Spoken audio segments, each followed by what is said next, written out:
میرے ایک دوست نے بڑی پیاری بات کہی ہم سے.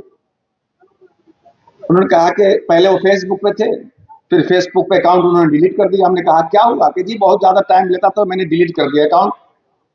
میں نے کہا اچھا ٹھیک ہے. اب جو انہوں نے بات بتائی وہ سنیے. وہ کہتے ہیں کہ جی مولانا صاحب بتائیں آپ کو ایک بات. کہا بتائیے. کہا کہ میں نے جب اپنے فیس بک آئی ڈی کو اکاؤنٹ کو بالکلیہ ڈیلیٹ کرنا چاہا، یعنی اپنا رشتہ فیس بک سے بالکل ختم کر دینا چاہا، تو آخری آپشن جب آیا اوکے کرنے کا تو اوکے کر دیا.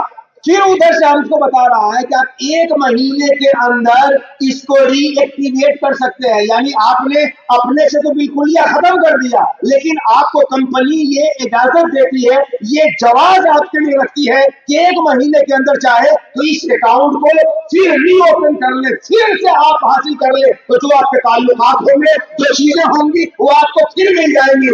وہی مجھے بجلی لگی کہ یہ دنیا والوں کے اس ہوشیاری کا عالم دیکھیے کہ آپ اس سے رشتہ توڑ رہے ہیں تو 1 مہینے کا آپ سے لے رہا ہے. میرا رنگ بڑا قادر مطلق ہے، وہ ہماری فطرت سے آگاہ ہے. وہ جان رہا تھا میرے بچے بندے جذباتی ہوں گے، میرے بندوں کو غصہ دلائے گا اور نکاح ختم کر لیں گے. تو اللہ نے وہ طریقہ رکھا کہ ایک بار میں طلاق دیجیے، 3 مہینے تک آپ کو واپس آنے کا حق رہے گا، جس کو شریعت کی اصطلاح میں رجعت کہا.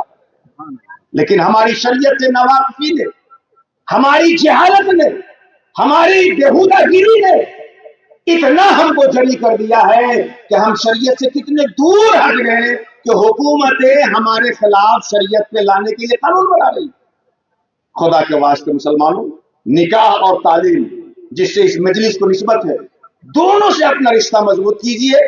نکاح میں خرافات سے بچیے، شریعت کے مطابق نکاح کیجئے، اور فضول پیسہ جو نکاح کے نام پہ آپ خرچ کر رہے ہیں اسے سیو کیجئے، بچائیے اور اپنی نسلوں کو پڑھانے میں لگائیے.